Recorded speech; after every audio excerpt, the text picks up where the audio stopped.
एक पल के लिए सोचो आपको एक बीमारी हो, कोई नॉर्मल फीवर, कोल्ड या डेंगू कैंसर से भी कई गुना ज्यादा खतरनाक बीमारी जो कि आपकी जान बहुत दर्दनाक तरीके से लेगी। बट जब आप ये प्रॉब्लम अपने डॉक्टर के पास ले जाते हो तब वो बस एक ही बात कहता है कि आप एकदम ठीक हो, बस आपका खून गंदा है। सो ये बात सुन के आप डॉक्टर पे ट्रस्ट करते हो एंड नॉर्मली अपना ट्रीटमेंट ऑन रखते हो। बट बाद में आपको पता लगता है आपको कोई बीमारी नहीं है, आप बस एक एक्सपेरिमेंट के ऑब्जेक्ट हो जिसमें एक बड़ी सी बीमारी जानबूझ के डाली जा रही है। बट ऐसा क्यों? ताकि बस उस बड़ी बीमारी का साइड इफेक्ट जाना जा सके। एंड ये सब कुछ हो रहा है आपको बिना बताए। ये कोई अकेला एक्सपेरिमेंट नहीं था, इसके जैसे 5 और एक्सपेरिमेंट मैं आज आपको बताने वाला हूँ जो कि आपको सच में सोचने पे मजबूर कर देंगे कि कोई एक इंसान दूसरे इंसान के साथ ऐसा कैसे कर सकता है, वो भी बस एक छोटे से एक्सपेरिमेंट के नाम पे।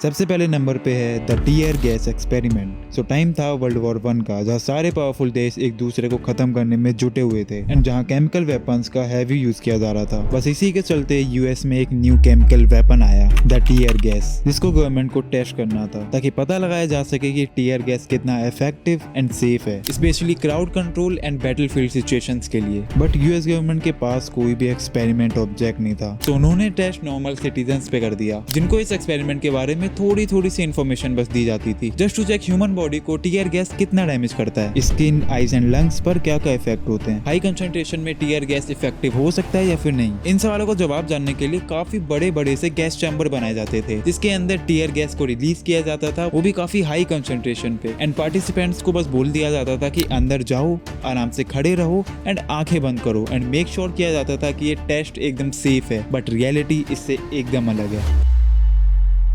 गैस इतनी कंसंट्रेटेड होती थी कि आंखें इंस्टेंटली बर्न हो जाती थी, स्किन पर इरिटेशन और केमिकल बर्न्स होते थे एंड ब्रीदिंग एक्सट्रीमली डिफिकल्ट हो जाती थी। ये सभी साइड इफेक्ट के साथ साथ लॉन्ग टर्म में भी बहुत प्रॉब्लम्स होते थे, asthma, sensitive lungs, permanent I loss and respiratory infection भी होता था। ये इतना बड़ा और हॉरिफाइंग कांड करने के बाद यूएस गवर्नमेंट ने जस्टिफिकेशन दिया कि tear gas non lethal weapon है, इसकी सेफ्टी इंश्योर करने के लिए ये टेस्ट बहुत जरूरी था। बट ट्रायल ह्यूमंस पे करना, वो भी बिना उनके कंसेंट के, भाई ये तो अनएक्सेप्टेबल है। मगर इससे भी ज्यादा हॉरिफाइंग एक्सपेरिमेंट प्रिजनर्स के साथ किया गया था। 1944 के आसपास एक साइंटिफिक स्टडी चली थी जिसमें प्रिजनर्स को जानबूझ के मलेरिया से इन्फेक्ट किया जाता था ताकि उनके ऊपर एंटी मलेरिया ड्रग टेस्ट करा जाए। बट ऐसा करा क्यों गया? तो वर्ल्ड वॉर 2 के टाइम पे मलेरिया अलाइड ट्रूप्स के लिए काफी ज्यादा बड़ा थ्रेट बन चुका था। आर्मी और मेडिकल फील्ड को जल्द से जल्द एक मलेरिया का एंटी मलेरिया ड्रग चाहिए था। सो गवर्नमेंट ने ये पूरा की पूरा मलेरिया ड्रग टेस्ट प्रिजनर्स पे करा दिया। सो एक्चुअली इस एक्सपेरिमेंट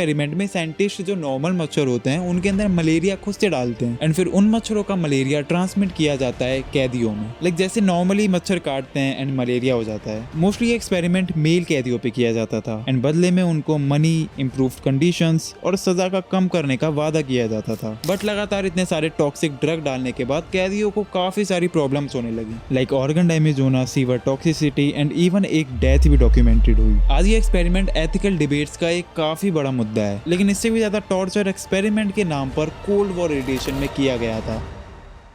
कोल्ड वॉर के दौरान जब America and Soviet Union nuclear arms race में जटे हुए थे तब यूएस गवर्नमेंट में एक बड़ा फियर था कि nuclear radiation actually human body पे इफेक्ट क्या डालता है। इस सवाल को जानने के लिए यूएस गवर्नमेंट ने हंड्रेड्स ऑफ रेडिएशन एक्सपेरिमेंट किए, वो भी काफी सारे भोले भाले लोगों के ऊपर जिनको भाई कोई भी आइडिया नहीं था कि उनके साथ इतना खतरनाक एक्सपेरिमेंट हो रहा है। भाई सबसे बुरी और शॉकिंग बात ये है कि इस एक्सपेरिमेंट में किन किन लोगों को इंक्लूड किया गया। Hospital patients, pregnant women, newborn babies, prisoners, military personnels, low income families, terminally ill cancer patients. इन सभी लोगों के ऊपर बिना इनके कंसेंट के इतने खतरनाक एक्सपेरिमेंट किए जाते थे। मतलब ये एक्सपेरिमेंट ऐसे लोगों पे किए जाते थे जिनको मेडिकेशन की सबसे ज्यादा नीड थी। पेशेंट्स के ब्लड स्ट्रीम में प्लूटोनियम इंजेक्ट किया जाता था एंड उनको बोल दिया जाता था कि ये तो बस तुम्हारा नॉर्मल ट्रीटमेंट चल रहा है। एंड ये सब करने का पर्पस था कि प्लूटोनियम बॉडी के अंदर कितना टाइम रहता है, कितना डैमेज करता है एंड किडनी पे क्या रिएक्शन होता है। बट उनके इन एक्सपेरिमेंट की वजह से बाद में लोगों को कैंसर, बैकबोन प्रॉब्लम्स एंड यहाँ तक कि ऑर्गन डैमेज की वजह से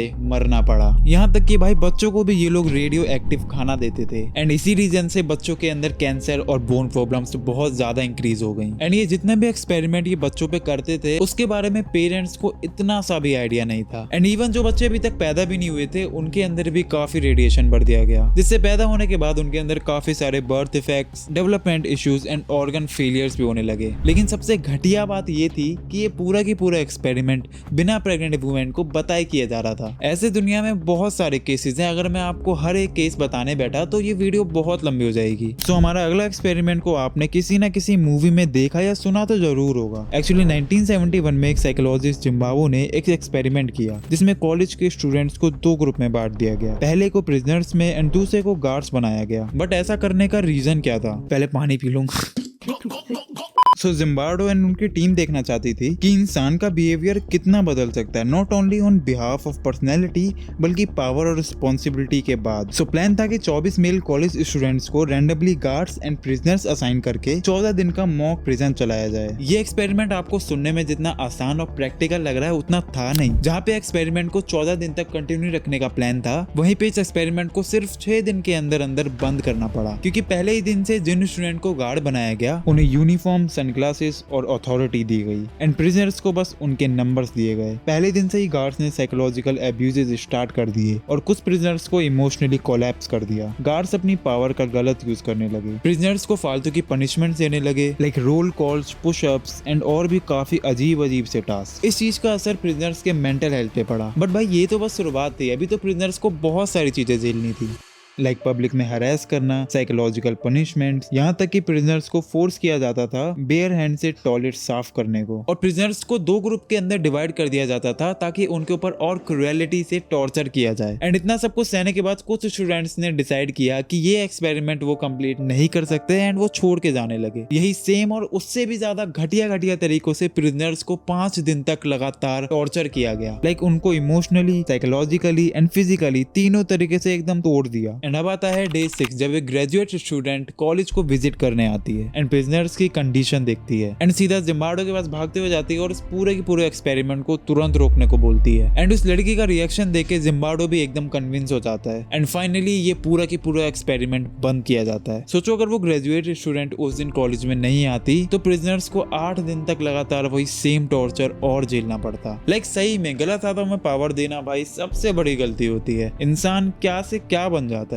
सोचो ये चीज तो बस कुछ कॉलेज के स्टूडेंट्स के साथ की जा रही थी, यही सेम पावर अगर किसी इंडिविजुअल या फिर किसी ऑर्गेनाइजेशन को दे दी जाए और वहाँ स्टूडेंट्स की जगह कोई देश हो तो सोचो भाई वो क्या करेगा। यस, इतनी बड़ी पावर का मिसयूज तो जरूर किया जाएगा। सो 1932 से 1972 तक चलने वाले एक गवर्नमेंट स्टडी ने जिसमें 600 ब्लैक अमेरिकन मैन को बैड ब्लड बताकर उनके अंदर एक ऐसी बीमारी डाली जिसका अभी तक कोई भी क्योर नहीं है। 1930s में sexually transmitted infections public health के लिए एक बड़ा इशू था। सो पीएचएस को देखना था कि अगर ये बीमारी हमारे लॉन्ग टर्म तक चलती रहे तो इसका हमारी बॉडी पे क्या इफेक्ट पड़ता है। सो बस यही जानने के लिए गवर्नमेंट ने कुछ ऑर्गेनाइजेशन के साथ मिलकर टारगेट किया rural and poor African American mens को। इन लोगों को फ्री मेडिकल एग्जाम्स, फूड और स्मॉल पेमेंट प्रॉमिस किए जाते थे एंड उन्हें ये बताया जाता था कि उनका तो बस ट्रीटमेंट चल रहा है। उन्हें ये तो बताया गया कि उनका खून गंदा है, लेकिन बैक एंड में क्या चल रहा है उसका उनको कोई भी आइडिया नहीं है। वो लोग ऐसी बीमारी से गुजर रहे थे कि वो लॉन्ग टर्म के अंदर डेंगू और कैंसर जैसी बड़ी बीमारी से भी बहुत ज्यादा खतरनाक बीमारी बन सकती है। कुछ टाइम तो ये एक्सपेरिमेंट ऐसे ही चलता रहा, बट एक्सपेरिमेंट के बाद जब डाटा कलेक्ट करा गया तब पता लगा 28 लोग तो ऐसे ही बीमारी से मारे गए। 100 died from complications related to syphilis. 40 लोगों की वाइफ भी इन्फेक्टेड पाई गई एंड 19 बच्चे इसी बीमारी के साथ पैदा हुए। लाइक उनकी क्या ही गलती थी यार, वो तो अभी इस दुनिया में आ भी नहीं पाए थे। बट फाइनली 1970s में पीटर बक्सटन, जो कि एक पीएचएस डिजीज इंटरव्यूअर थे,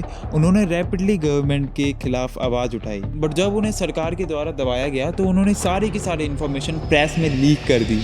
फिर क्या था, लोगों को पूरा के पूरा कांड पता चल गया एंड गवर्नमेंट को ये एक्सपेरिमेंट तुरंत की तुरंत बंद करना पड़ा। एंड फाइनली 1997 में प्रेसिडेंट क्लिंटन ने ऑफिशियली माफी मांगी और न जाने दुनिया में कितने ही और केसेस पड़े होंगे जो कि इन एक्सपेरिमेंट से भी ज्यादा भयानक होंगे एंड उनका हमें कोई भी आइडिया नहीं है। ये सारे एक्सपेरिमेंट हमें एक चीज सिखाते हैं, साइंस तभी तक अच्छी है जब तक वो इंसानियत को रिस्पेक्ट करे। कंसेंट, एथिक्स एंड ट्रांसपेरेंसी, ये साइंटिफिक रिसर्च की बैकबोन होनी चाहिए। सो आज की वीडियो के लिए तो बस इतना ही भाई। अगर आप लोग कोई वीडियो हल्की सी भी इन्फॉर्मेटिव लगे तो यार एक लाइक जरूर कर देना, एंड ऑफ कोर्स सब्सक्राइब तो बनता है यार। एंड कमेंट में बताओ कि आपको अगली वीडियो किस टॉपिक के ऊपर चाहिए, एंड मैं मिलता हूँ आपको नेक्स्ट वीडियो में। तब तक के लिए स्टे वेल।